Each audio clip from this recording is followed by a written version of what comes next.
And we're on.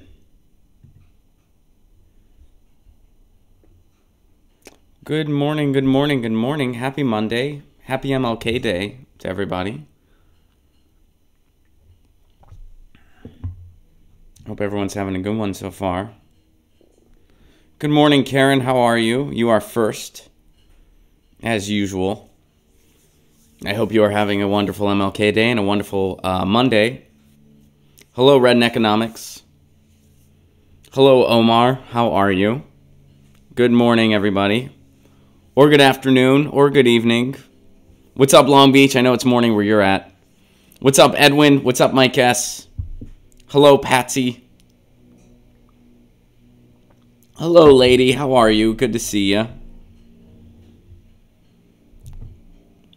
Hope you're doing well. Howdy, howdy, Joe. Good to see you. Happy MLK Day again to everybody. And everybody just joining us. Welcome to, well, we haven't officially started yet. Remember, once we get 30, that's when we officially begin. Hello, Ron from cold New Hampshire. Hello, Frederick. Stay warm up there. I know New Hampshire is a cold place, but it's a beautiful place. August, we'll be talking about it. Worry not. Good morning, Stephanie, or good afternoon, or good evening. Joseph doesn't have classes today. That's awesome. What's up, Influx? Hello, Matthew. How are you? Good to see you. Germany is cold, says Lady. All right. It's actually gotten a little nice. We had a little cold streak here in SoCal, but it's sunny and nice here again. I don't really complain much when it comes to weather because it's not fair of me to do so.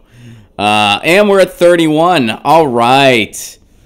Welcome to Get Your News On with Ron, the world's first viewer-curated streaming news show. What does that mean? That means people send me ideas, they send me topics, and that's how we build the show. I'm seeing all this news for the first time. We're seeing all this news for the first time. We get our news together as a community because why not? Makes it a lot more fun that way. And that's what we're doing today. So, guys, on Mondays, we do Music Monday, and this Monday is no different. We're going to do some music. We have some music news. David sent in some music news. And, feel free to send in some more. We're going to get to as much as we can.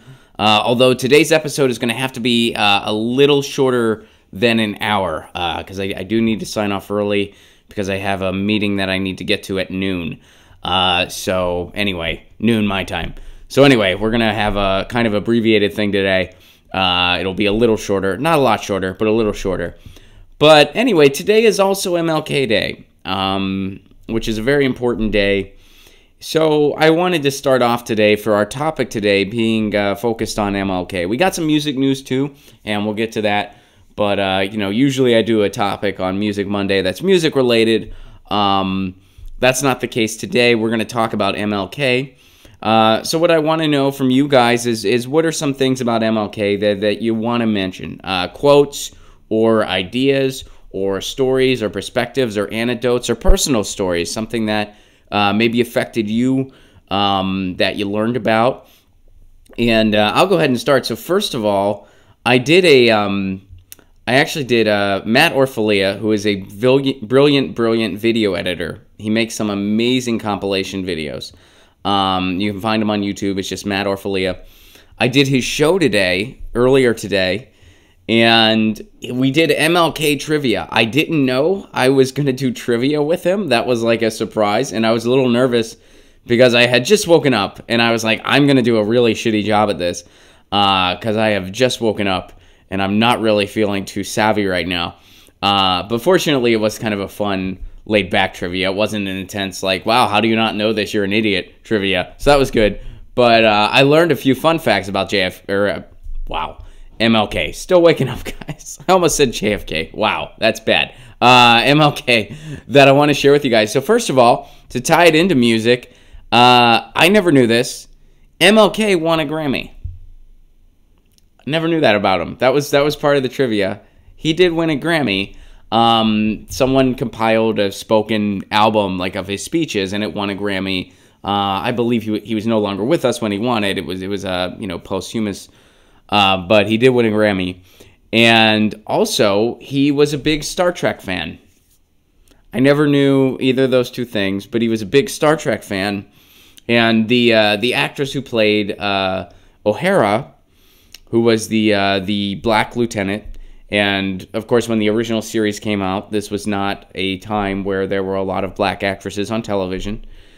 And at one point, she was feeling like she wasn't getting a lot of scenes, like she was just kind of being written out of the show. So she said that she wanted to leave. And what the show's producers did was they were like, before you go, there's this fan of the show we want you to meet. And so they arranged a meeting, and then she sees MLK, and he goes, "I'm the biggest fan on the planet." And then she decided to stay, and they wrote her into some more scenes. So that was a fun little tidbit. I didn't know that. So there's a few fun facts about him. And a few other things. MLK, he was very outspoken against capitalism. He really did bridge some connections between economic injustice and racial injustice. And that's a part of his history that we often don't hear about. That's certainly something that they don't teach you in school. At least I certainly didn't learn that part of it in school. And of course, the parts you did learn are still beautiful. Nonviolence, very beautiful. The I Have a Dream speech, very beautiful. But they kind of just scratch the surface, and they don't really dig deeper when it comes to MLK, because some of those messages, well, they're not as status quo friendly. In many ways, none of the messages were status quo friendly, but, they kind of package it in a much more, I guess the ironic thing here is that they package it in a very whitewashed way,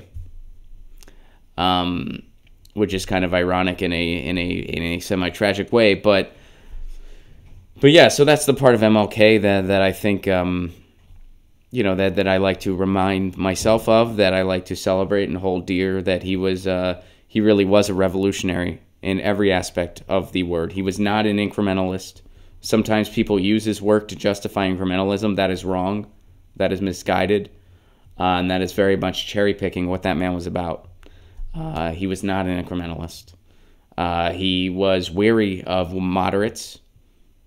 He talked about that. He talked about capitalism. He was against it. So, that's a part of MLK that they like to sort of gloss over or pretend wasn't there. We certainly weren't taught that part in schools. Or at least I wasn't. And, little few fun tidbits. Maybe you guys already knew that stuff, maybe you didn't. I literally learned it like an hour and a half ago. I didn't know the Star Trek thing. And I didn't know he won a Grammy. I'm not surprised, but I didn't know that. And that's just, especially since it's Music Monday, there's a fun connection. He is a Grammy award-winning artist. Never realized that. So let's see what you guys are saying. I hope you have some really cool quotes for me. I hope you have some cool thoughts. I'm sure you do. Let's see. August says, "Justice delayed is justice denied." That's an MLK quote. Right on. And then August, thank you very much for the quote on me. "There is nothing pragmatic about an incremental solution to a catastrophic problem." Thank you for the shout out, August. I really appreciate that. Let's see here. What else are you guys saying?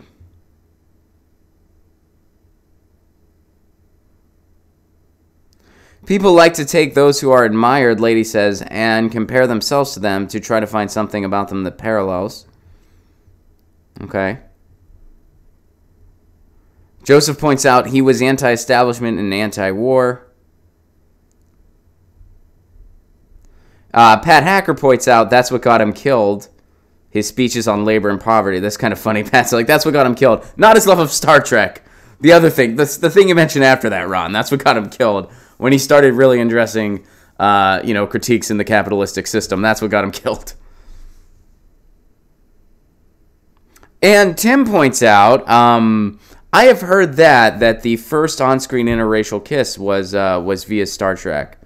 I've heard that too. I don't know the truth. I don't know if that's for sure the case, but I'll take your word for it. But I have heard that before too. Red Economics says MLK just got even more cool points for being a Trekkie. I I really enjoy the early series. I enjoyed a lot. I'm not like an expert by any means, but I do enjoy that basic series, or that original series. Although I got to admit to you guys that whenever I see like reruns of the early Star Trek, like the original like William Shatner stuff and all that, I sometimes do equate it for being sick, because when I was a kid, whenever I was homesick from school, that's what I would watch all day. I would watch like Star Trek reruns on VHS tape, because my parents, dating myself a little bit, my parents had a bunch of old Star Trek. They did this Star Trek marathon on one of the networks, because this of course was years after it was already over as a series, and this is back when if you wanted to have something, you would tape it from television with a VHS tape. Some of you younger folks on the stream might have no idea what I'm talking about. If you're under 30, there's a chance you have no idea what I'm talking about. But I'm old enough to remember that stuff. And they, you would tape it. So they did this big Star Trek marathon, and my dad taped a bunch of he taped the entire marathon. So we had a bunch of Star Trek on VHS, and I would always watch that when I was sick, because it was really long. So it was like a good way to kind of pass the day when you're sick. Anyway, and Joseph points out that he grew up watching Star Trek Next Generation VHS tapes. Right on.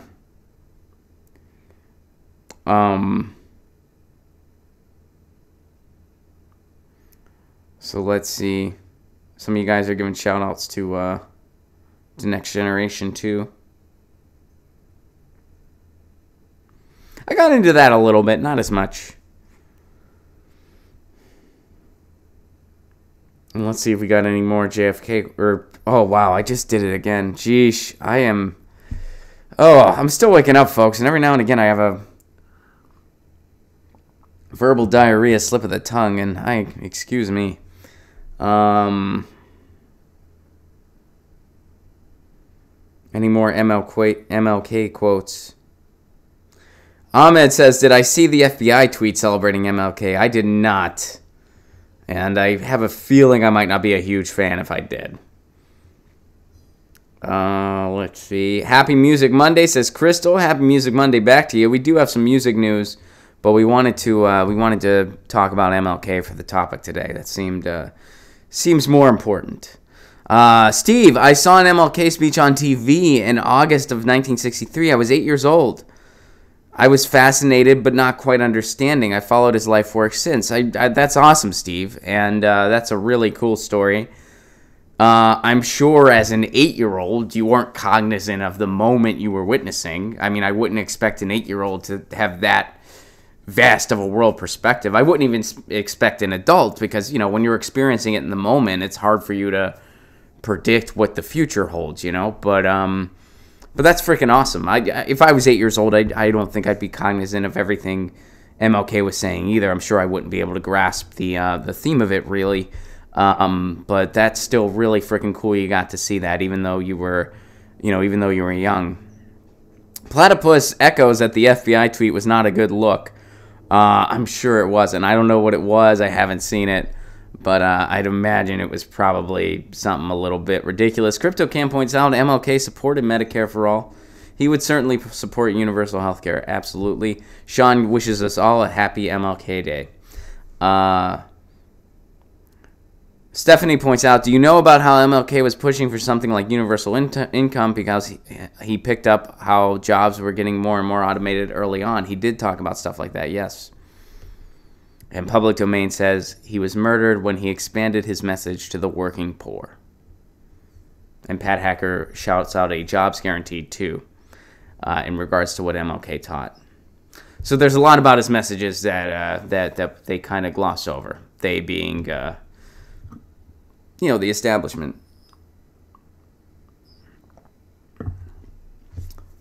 So thank you guys for that. Thank you guys for your thoughts. We will go to some stories now, because we got some stuff to get through. So we'll do a music story to start. This is pretty cool.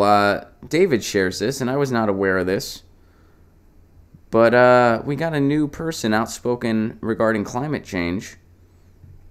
And it's Anthony Kiedis, the singer for the Red Hot Chili Peppers. Now, I gotta be totally honest with you guys. I'm not the biggest Chili Peppers fan. I know it's me. I saw them live. It was incredibly enjoyable live. And it was so awesome to see Flea live. Flea's the bass player. He's, one of the most revered bass players in rock and roll. Deservedly so. He's incredible. I enjoyed the live show. I respect them for what they are. They are in so many ways a groundbreaking band. And I would never try to take them away from them. Just strictly as a listener, a lot of it I find to be, I just don't enjoy it. Like I'm not going to say it's one-dimensional. It certainly isn't. Although, some of their more recent stuff seems to kind of follow the same formula, and the guitar pattern's kind of similar. When there's like a lot of trends with similar guitar patterns, sometimes that stops me from being able to get into a band. I can't get into U2. I just can't. I can't stand U2. And I'm not a big Chili Peppers fan. The Chili Peppers I like and respect a lot more than U2. But I can't get into the Chili Peppers that much. Now, the interesting parallel there is, I'm talking about sometimes when they have similar guitar patterns, I can't get into it. Johnny Marr, very distinct guitar style. Johnny Marr, the Smiths, very distinct guitar style. Very similar guitar style when you break down those songs. And he even explains kind of how he did it, the style of folk that inspired him, how he basically just took this sort of folky style and made it more aggressive and added a little bit of punk and a little bit of melody, and then you have his guitar style. And I freaking love the Smiths. So anyway, all right, nerding out a little too much before getting into this. All right, so Anthony Kiedis, California is on the front lines of the climate crisis. So here's the op-ed itself. California is on the front line of the climate crisis. In 2017, Ventura was hit with the state's then largest wildfire burning nearly 300,000 acres.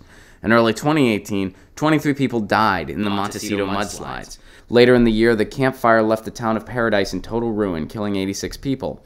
At the same time, the Woolsey Fire destroyed 1,643 structures, killed 3 people, and prompted the evacuation of more than 295,000 residents. These extreme weather events are going to accelerate if we don't act now. The toll on human life and the environment is unfathomable. These events also come with a monumental price tag. New figures released this week show 2018 global disasters cost $160 billion. A third of that total came from just 4 events in the U.S., with California's Camp Fire being the costliest disaster of 2018 at $16.5 billion. As direct victims of the Woolsey Fire, this is Anthony Kiedis of the Chili Peppers talking, we saw firsthand how extreme weather events disproportionately impact low-income residents. We launched the Malibu Foundation to provide emergency relief assistance to people in need. That's good. And here's an important quote here. Since our federal government is failing us, we must rely on our state and local governments to lead the charge. I think that this quote is a very important one as far as the contemporary situation we're faced with.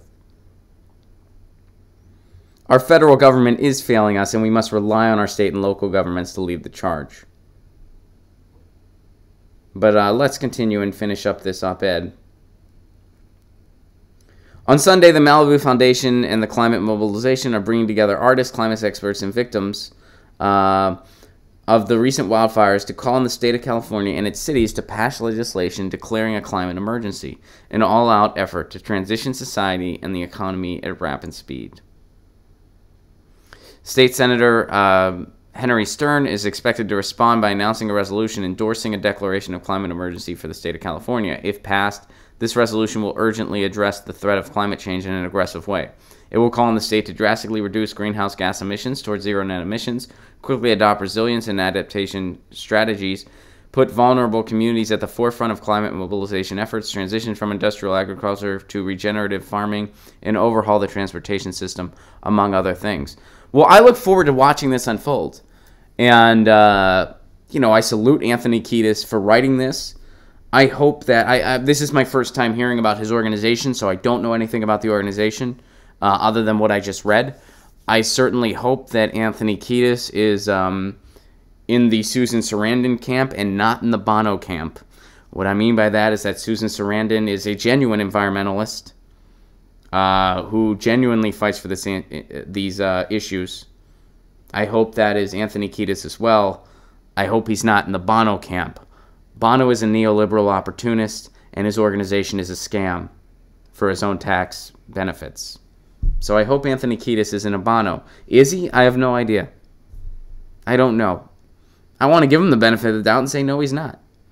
And I certainly hope that's the guy. I have no reason to believe otherwise. I have no reason to believe that he is. I just, like I'm saying, I don't know. But so hopefully this is a good effort. It sounds like a good effort, and I look forward to watching it unfold. Oh, and I made a really bad Red Hot Chili Peppers joke once that I thought was funny because I was hammered. I was at a party, and it was a dinner party, so it wasn't like a party. It was like everyone's seated at dinner. But we were drinking, and I had more than I realized, and I was I was kind of drunk. And Californication came on by Red Hot Chili Peppers. We had music on in the background. Personally, not a fan of that song. Doesn't do much for me.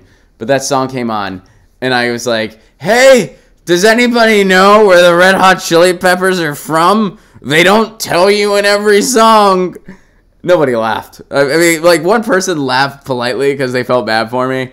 It wasn't even my fiance. It was somebody else. But I thought it's not funny. It's dumb. But they do mention California constantly. Like, they mention California constantly. So I just thought it was, hey, does anyone happen to know where they're from? I have no idea. They're from, like, Connecticut, right? Anyway. Fun fact. And, yeah, good on him for writing this. I hope the organization's awesome. And if it is, hopefully they pave some ground, because that's a great mission statement, and I'm all for it. And I look forward to watching this unfold. And, David, thank you for sharing. All right.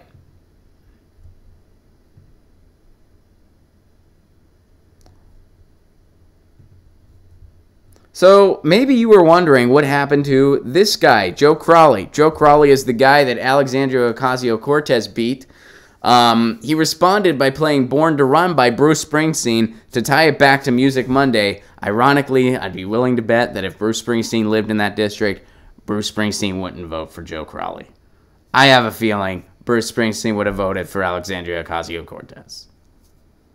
I can pretty much guarantee you Little Steven would have.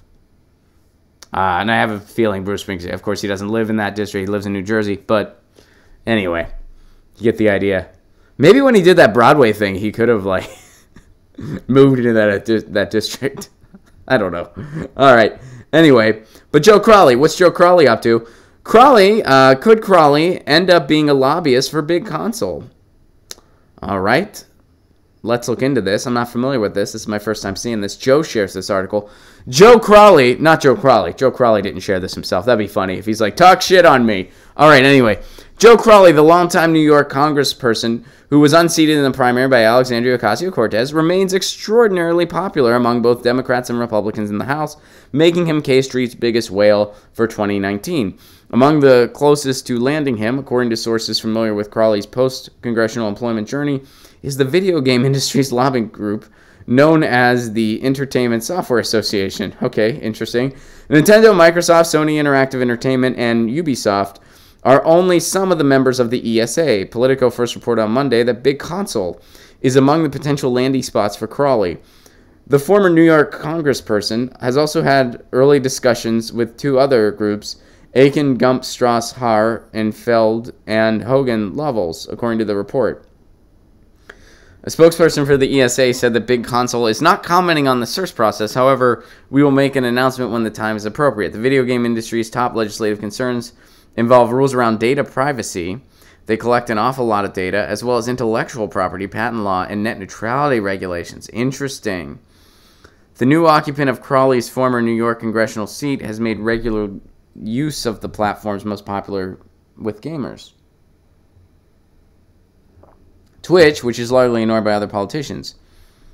She called into a Donkey Kong stream Saturday night. I heard about that. to talk about trans rights. That's Alexandria Ocasio-Cortez that's doing that.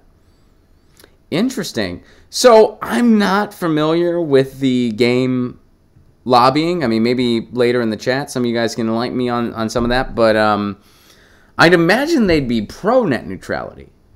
I would imagine that the gaming industry would be for net neutrality because it benefits their business model. You know, I mean, if streaming sites and sites like YouTube and so forth don't have net neutrality anymore, if we don't have net neutrality, it's going to hurt their business model because it's going to hurt people's ability to enjoy the content that they offer. You know, especially like with you know, the most popular YouTube channels out there, I believe, are channels of people playing video games. And that kind of generates more audience. So if that goes away, which it will with the loss of net neutrality, so I'd imagine the gaming industry is pro net neutrality. Now, I'd also imagine that they want to collect as much data on you as they can. So, you know, I have a feeling there's going to be some things where, you know, we got an ally in them, some areas where we might not. So, but, you know, I'm not totally cognizant in that. But it's interesting that their spokesperson, they're a video game company, and for their big lobbyist, they need an old white guy. Guess we'll see how all that unfolds. Joe Crowley, that's what he's up to. You heard it here first. Or second. Or third. Or, I don't know. Really, you know what? In the world of Get Your News On with Ron, this is a multiplayer game in many ways. Huh? It's one of those community games. So, this was sent to me directly from the source. We're going to do this. Actually, wait. First, let's do a quick music thing first, and then we got two more things. David wanted to show me Ecstasy's Twitter, the band Ecstasy, XTC. Their Twitter has been very political as of recent and very outspoken as of recent. Let's take a look at it. All right, so there's one. Someone take the car keys away from Prince Philip. Someone take the banks out of the entire world system. We need Peter Pumpkinhead more than ever, but then we all know what's happened to him. As old as I am, I've only painfully woken up to the fact that the media has lied to me my whole life. If we know the truth, we ask questions. If we ask questions, we are dangerous to their rules. Starts at school, taught only to obey, don't ask questions. Do not trust the media one jot. They are bought and owned by the crushers, the same ones who won't build the houses, the hospitals, mend the roads, despite being awash with our cash. You realize that if all big corps paid their taxes, we'd be awash with money to do the above. Greed is the reason we are going through all this mess, nothing more than greed. We are kept stupid to fuel greed. We are kept divided to fuel greed. We fight in their forces for their greed. The whole system is in place to feed greed. So when are the Yellow Jackets getting to the U.S.? When are you going to demonstrate all the crap you are and where are being force-fed? When are we going to tax the avoiders? It should be everyday folks that bail out the next crash, which is on its way. Whoa. There we go. Interesting. So I don't know anything. I mean, Ecstasy, I enjoy their music. Whenever I hear them on Sirius First Wave, I enjoy their music. I'm not a connoisseur, but I know some of the obvious stuff from Ecstasy. I know nothing about their politics until, like, right now. It seems like they're likely pretty progressive based on those tweets. As far as all the details, I have no idea. But, David, thank you very much for sharing. Cool. And let's see here. So here's another thing I wanted to get into. And this came directly from the source. This was sent to me by Tim Canova. Who is Tim Canova? Well, Tim Canova ran for Congress against Debbie Wasserman Schultz twice in a district that is known for having a lot of corruption. And the first time he ran, ballots were illegally destroyed. And the verdict's out on whether or not he actually may have won. We'll never know. And people had to step down because of this. Election officials had to step down because of what happened. And in this most recent race, despite having this huge grassroots effort, and despite almost beating her 2 years prior, and potentially he did beat her, we will never know for sure. But the official results, you know, of course, were he didn't. But that's, you know, we'll never know. So despite all that, despite 2 more years of campaigning, despite being part of a national movement, which I know doesn't always translate locally, but still, he allegedly only received 5% of the vote. Now, I find this nearly impossible to believe. It does not make any sense. And there were some really skewed abnormalities there. Like, apparently he had the exact same turnout with every demographic. Apparently the percentage from each demographic was exactly the same. Which I believe the likelihood of that ever happening in an election is like, that's the equivalent of winning the lottery twice. That's the likelihood of that happening, I believe. So there are some huge red flags in all this. And Tim wrote an update. And this was sent to me by Tim. And I was a supporter of Tim's, to be totally upfront about my own biases. I was a supporter of Tim Canova. I still am. You know, I'm a Tim Canova fan, so I'll acknowledge my own biases there. But here you go. Important update on our election challenge case. I am writing to bring you up to date on the latest developments in our efforts to expose the corruption in our election system. Some weeks ago, I filed a lawsuit in Florida Circuit Court contesting the results of our November 6, 2018 election against Debbie Wasserman Schultz. Our lawyers then provided notice to the clerk of the U.S. House of Representatives of our challenge and submitted a complaint requesting that the House not seat Wasserman Schultz. Make no mistake, there are solid grounds for questioning our election results. For nearly 100,000 votes reportedly cast for Wasserman Schultz, there was no indication of where, when, or how the ballots were actually cast. According to computer programming experts, this is an indication that those votes could have been shifted from me or another candidate to Wasserman Schultz by hackers or insiders simply altering the software source code through the wireless cellular modems on the electronic scanning and tabulator machines used in Broward County. Which, again, Broward County, that's another thing here. Broward County was the county who in 2000 shit the bed and just handed the election to Bush. So they've been notorious for corrupt election results since the year 2000. And that software is closed source, meaning it's considered proprietary, the private property of the software vendors. Also, there's video footage of people just transporting votes in vans. They wouldn't answer any questions. People caught them on camera. They just had these vans full of votes. No one knew who they were with, where they were coming from. And they just had all these votes in their vans. You can find those videos. There's also compelling statistical evidence of election rigging. Our campaign was capped at an unlikely 5% of the vote. More likely, all right, so he's bringing up something that I mentioned. Moreover, we were capped at that level for every demographic group. Something so unbelievable that a leading expert in computer... Oh, okay, so here's actually what he says.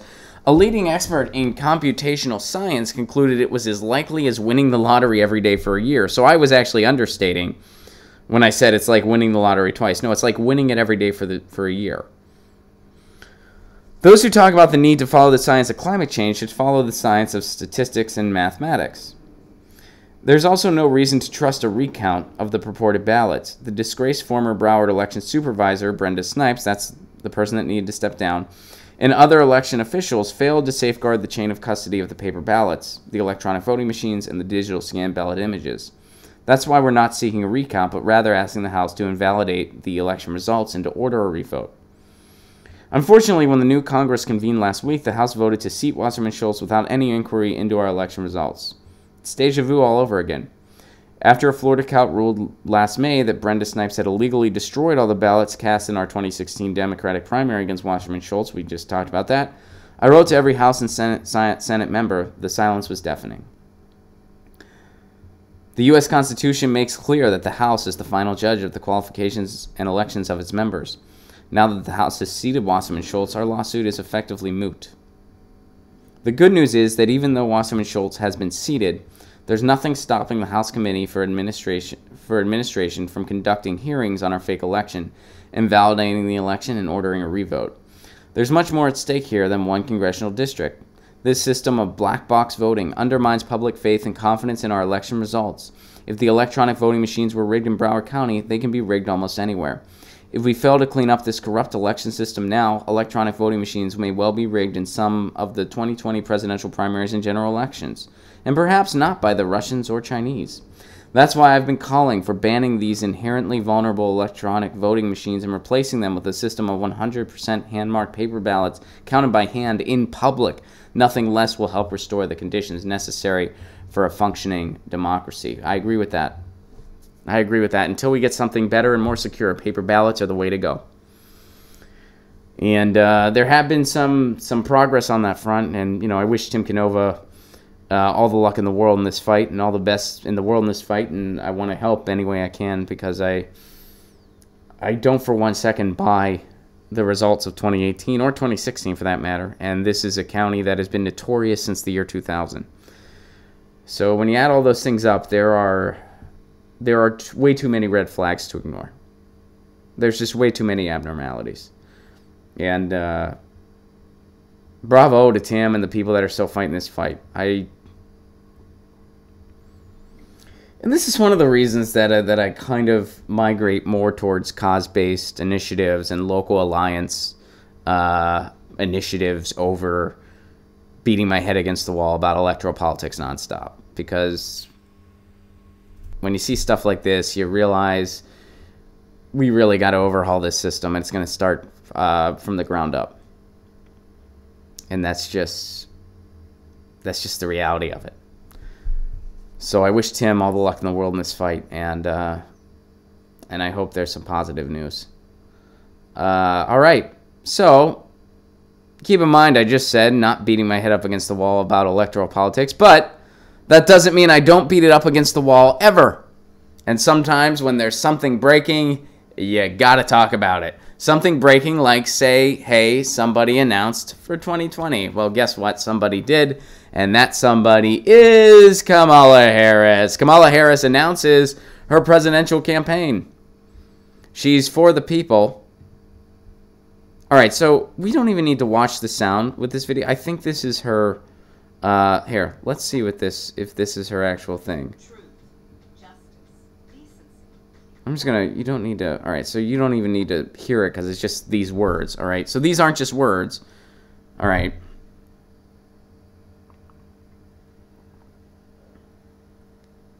The future of our country depends on you and millions of others lifting our voices to fight for our American values. That's why I'm running for President of the United States. I'm running to lift those voices, to bring our voices together, and then join her in Oakland.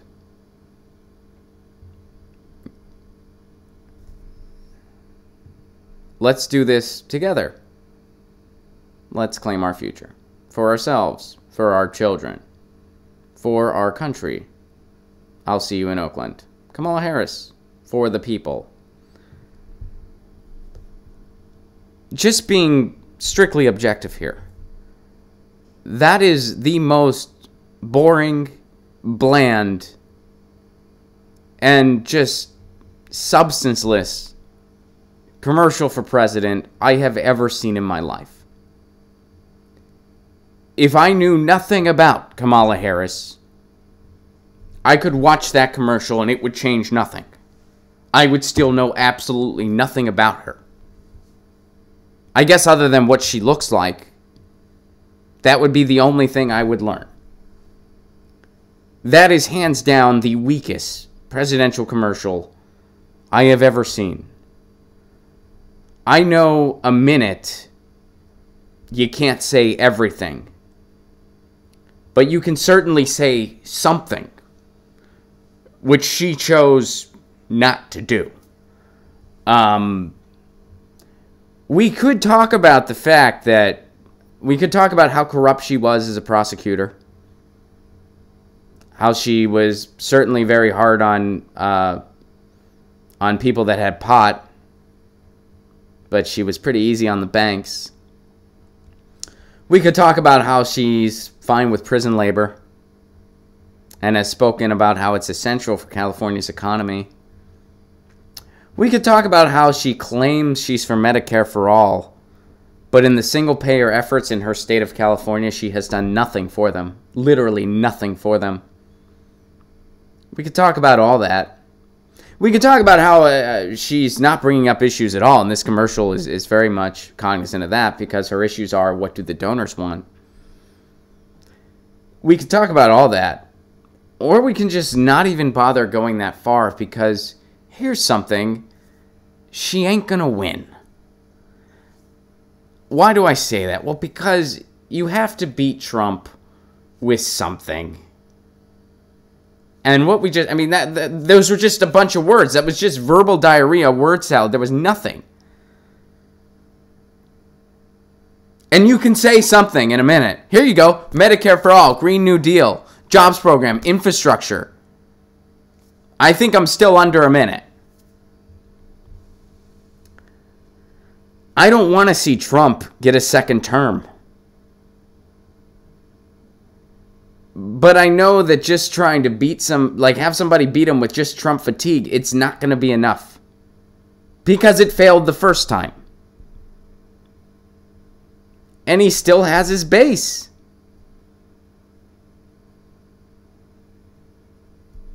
And if they shove Kamala Harris down our throats and she loses, it's not the fault of the left. It's going to be the fault of her nothing campaign. Which is, if this is any indicator, I mean, this is her first step forward. I'm sorry. Just being totally objective here, that is the lamest presidential commercial I have ever seen in my life. Now I'm just being objective. The best one I've ever seen, still, 2008, Barack Obama. Barack Obama's commercial that they did where it showed John McCain saying, "No, we can't," in a collage. And then at the very end, it just said, "Yes, we can." And it was one of those things you didn't even know which candidate it was for at first. I mean, you could have guessed it was probably Obama because he kept saying, "No, we can't." But it could have been like they could have spun it and then shown McCain. And he could have been like, "Let me show you what we can do." But it didn't. It went to Obama. And it just said, "Yes, we can."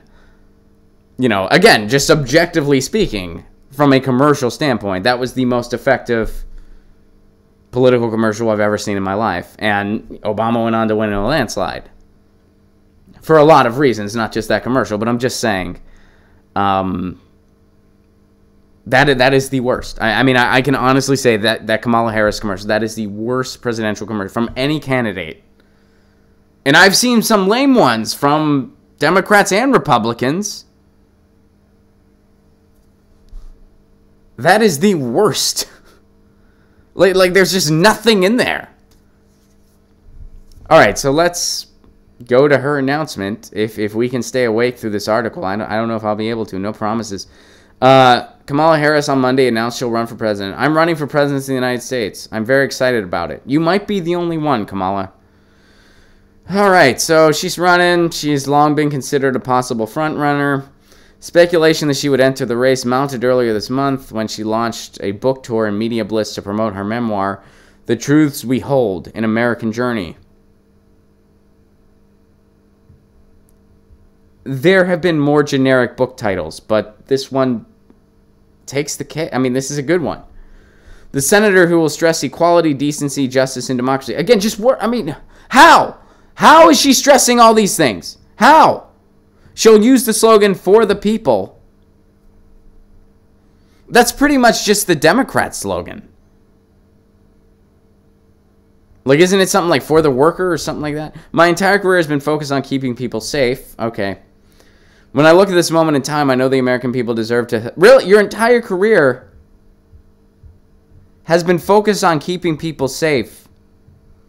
Does that include the prisoners in California who have to go fight wildfires for $1 a day? Were you keeping them safe in your career? Does that include them? Is that part of the people you're keeping safe?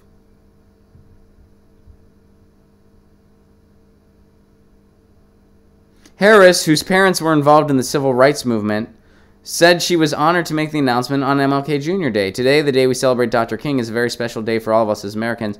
I'm honored to be able to make my announcement on the day we commemorate him." I really hold MLK Day special, so I'm finding a way to make it about me. That adds up. That makes sense. Have we seen enough? Do we need to go? Can I go to you guys now? I don't want to go. I'm done with the article. And again, I'm not a fan of Kamala Harris. That's obvious. But she can't win. You have to beat Trump with something that's an actual opposition to him. And something that also plays that anti-establishment tinge. And that's one of the reasons, right now, I think Tulsi Gabbard is our best option. Because in many ways, she is the left equivalent of Trump. She's an outsider. She's hard to put in a box. She's a veteran. She's well-spoken. In many ways, she is the opposite of Trump, but in the same kind of anti-establishment, quote-unquote, lane that Trump is in. Trump doesn't deserve to be there. It's a lie. It's fake. But I'm talking strictly on political optics here. Kamala Harris is another establishment insider. That's not going to beat Trump. We are in an anti-establishment time. People are tired of the Washington corruption. That's how Trump won. So to run another centrist insider against Trump, it doesn't matter what I say. It doesn't matter what Susan Sarandon does. It doesn't matter what Russian memes are or aren't out there. It's not going to beat Trump. It just isn't. Let me see what you guys are saying. I mean, what else can you say about it? What else can you say about Kamala Harris without falling asleep in your chair? She won't win.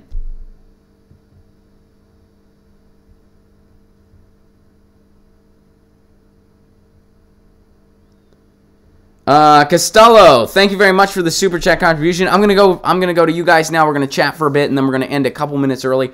Costello, thank you very much for the super chat contribution. Sidney Poitier was the first interracial kiss in Patch of Blue, 1965. Fun fact.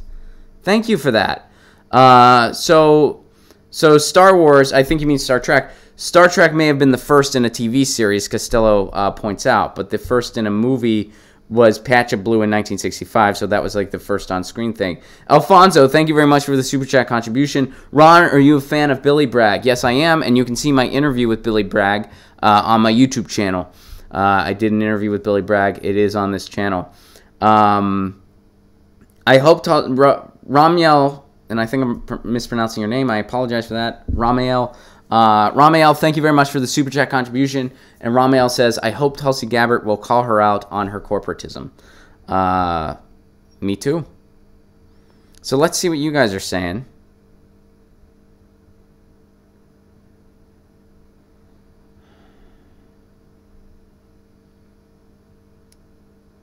Keep money for donors. Someone says... Stephanie says Tulsi would crush Trump in debates. Kamala would lose badly to Trump.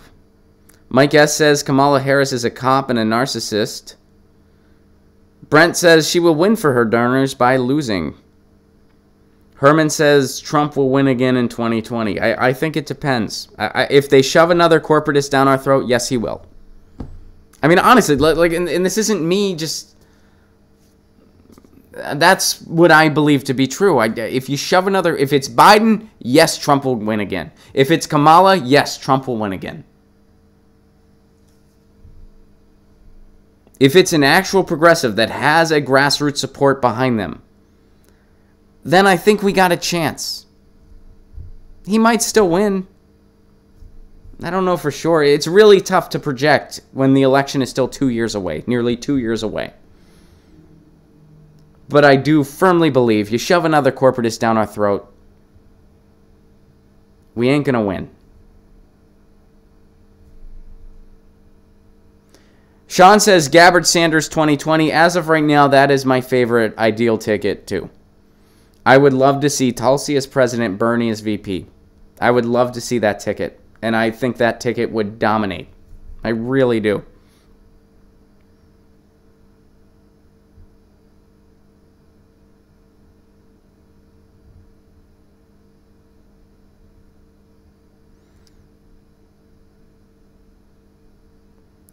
Mike, Ron, do you think Warren would beat Trump? Tough to say this early on. I think that... I don't think Warren really inspires a ton of people. I mean, that's my big concern for her. She does have her moments. As far as my personal take on her, I'm always kind of one step forward, two steps back with her. Like, she'll do something I really like, then do something I don't like. So I'm kind of verdict still out as far as I'm concerned. As far as could she beat Trump, I wouldn't be super confident about it. I'm not going to say she can't, but I think that would be a much tougher run than if it was Bernie or Tulsi Gabbard. I think that they have a much better chance by a lot. All right, guys, we are totally out of time. I appreciate you guys being here. Thank you so much. This has been Get Your News On with Ron, the world's first viewer-curated streaming news show. Here, I got one more. I'll get to the last super chat here. Let's see. Monk Kismo, does a Dem candidate who is a veteran but doesn't criticize the military undermine criticisms of the foreign policy that the military carries out? Let me read that again. Does a Democratic candidate who is a veteran, okay, but doesn't criticize the military undermine criticisms of the foreign policy that the military carries out? That's a pretty broad question. I don't exactly know how to address that. As far as I know that's directed about Tulsi, I'm assuming that means you're not a fan. And yeah, I mean, I can't say for sure she's never criticized the military. I don't know. I do know that she's been outspoken about foreign policy in ways that most candidates are not. I also know that there are some valid criticisms out there about her that I'm still learning about and everyone else is as well. I also know that there are some blatant smears about her too, and there's a big difference between real criticisms and blatant smears. And I would say that the latter has been more commonplace with her. But, I'm still evolving on her. And, as far as that cryptic point, I see where you're going, but I don't have a straight up answer for you. My thing is, if you're going to get us out of wars, I'm for it. And I think we got a better shot at that with the Tulsi Gabbard than we do with a Donald Trump or pretty much any of the other front runners. But, and I'm not trying to say, that's a good question. Like, I'm not trying to belittle your question at all. It's a good question. But as far as addressing it and applying it to the contemporary situation, we'll see. Let's see.